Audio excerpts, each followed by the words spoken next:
Well, again we are on the third video of this chapter. Good morning to all dear students. So dear student, this is our third video of the related chapter, Sectors of Indian Economy in class 10th. Today topic which we will cover is the historical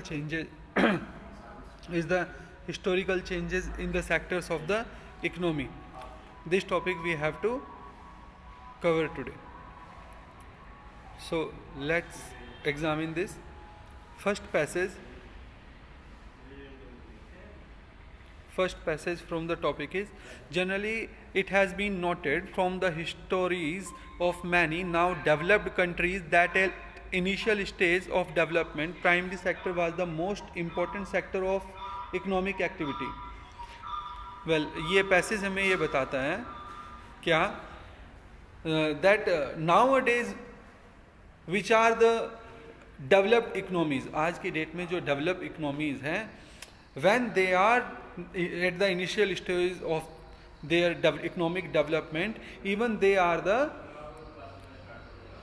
dependent on the primary sector. It's mean जब जो आज developed economy हो चुकी हैं, जब वह कभी अपनी डेवलपमेंट की स्टेज पर थी तभी वह क्या थी, वो ज़्यादातर एग्रीकल्चर सेक्टर के ऊपर ही डिपेंडेंट थी. As the method of farming changed and agriculture sector began to prosper, it produces much more food than before. और जैसे जैसे फार्मिंग की टेक्निक चेंज हुई, ठीक है, एग्रीकल्चर सेक्टर डेवलप हुआ, जो फार्म प्रोडक्ट थे, जो फूड था, फूड ग्रेन्स थे, उनकी पैदावार बढ़ी, उनकी ईल्ड बढ़ी. How many people could now take up other activities. और जैसे ही पैदावार बढ़ती है, कुछ लोगों ने एग्रीकल्चर एक्टिविटी को छोड़कर अन्य वर्क भी करना शुरू कर दिया.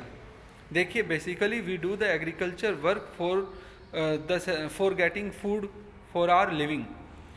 And if happen, let's suppose what arrangement of food I am doing, if we are, let's suppose, 3 members in the family and working on the same farm, and now if farming technique and agriculture develop so much that only one person is able to cultivate the farm with the modern technique and yield as much, which is capable and sufficient for all the 3 members.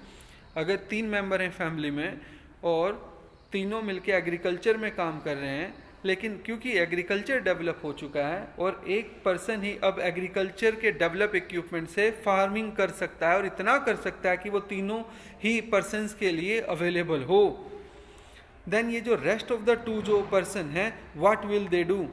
They will switch to some other activity. This is the exact what happen in the developed countries well before. So the rest of the 2 people now take up to the other activities. वो अब दूसरी activities को ले लेंगे. These were increasing number of craft person and traders. वो कौन कौन सी activity करेंगे? या तो वो कोई क्राफ्ट पर्सन बन जाएंगे या फिर कोई ट्रेडर बन जाएंगे. यहाँ पे क्राफ्ट पर्सन का मतलब ये है that they do work related with the some artisans. Buying and selling activity increased many times. जैसे जैसे सोसाइटी में ट्रेडर्स और क्राफ्ट पर्सन्स बढ़ेंगे, जो बाइंग और सेलिंग है, गुड्स और प्रोड्यूस होंगे, वो गुड्स भी प्रोड्यूस होंगे which are now not related with the farm products, and the selling activity, the purchase and sale of good increase many times.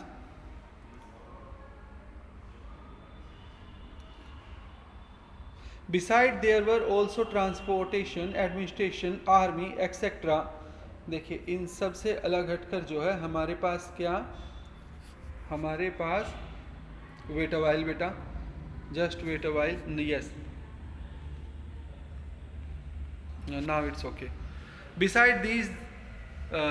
beside there were also transporters, administrator, army, etc. It simply means, और कौन कौन सी activities develop हो पाएंगी? Transporter, administration, army, service, इस तरह की और activities economy में बढ़ जाएंगी.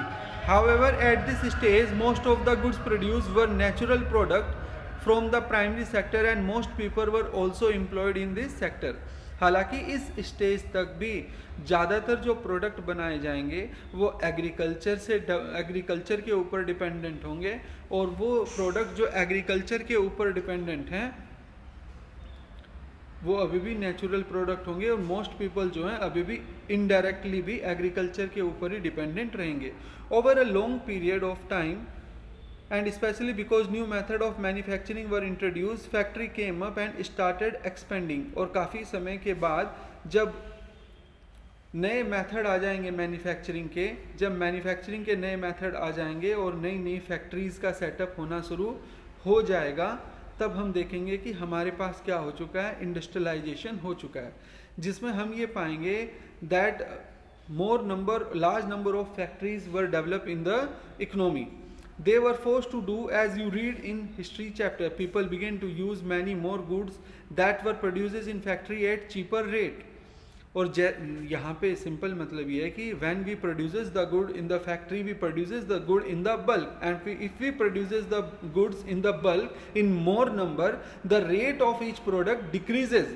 इसलिए यहाँ लिखा हुआ है कि जैसे जैसे फैक्ट्री का प्रोडक्ट यूज़ होगा वैसे वैसे लोग जो हैं चीप रेट के प्रोडक्ट्स भी लोगों के लिए अवेलेबल हो जाएंगे।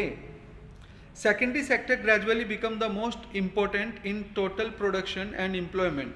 और इस स्टेज तक आते आते क्या होगा कि प्राइमरी सेक्टर के बाद जो सेकेंडरी सेक्टर है हमारा, वो सेकेंडरी सेक्टर इम्पोर्टेंट बनना शुरू हो जाएगा। इम्पोर्टेंट मतलब अब जो हमारे देश में प्रोडक्शन है, वो प्रोडक्शन की जो क्वांटिटी है वो सेकेंडरी सेक्टर ज़्यादा करना शुरू कर देगा। एम्प्लॉयमेंट जो प्रोवाइड कराता है वो सेकेंडरी सेक्टर जनरेट करना शुरू कर देगा। Hence over time a shift have taken place, this means that the importance of the sector has change. और देखिए इस एग्जाम्पल में हमने ये देखा कि हमारे पास क्या हुआ है, यहाँ पर हमारे पास जो पहले प्राइमरी सेक्टर था और अब वो प्राइमरी सेक्टर किस में शिफ्ट हो चुका है, अब वो प्राइमरी सेक्टर हमारा चेंज हो चुका है किसमें, सेकेंडरी सेक्टर में। In the past 100 year there had been a further shift from secondary to tertiary. देखिए पहले शिफ्ट में हम लोगों ने प्राइमरी सेक्टर से किसको शिफ्ट किया था, सेकेंडरी सेक्टर को, और फिर अगले कुछ सालों में, अगले somewhere around of 100 year, then again we will see a shift where we shifted from secondary sector to the tertiary sector, जहां हम सेकेंडरी सेक्टर से कहां पर, टर्शरी सेक्टर की तरफ शिफ्ट कर जाएंगे। Most of the working people are also employed in the service sector। This is the general pattern observed in developed countries। So जो आज developed countries हैं, उन developed countries में ये pattern देखने को मिलता है that at the initial stage of the economic development they were dependent on the agriculture sector, while after somewhere around 100 they will shift themselves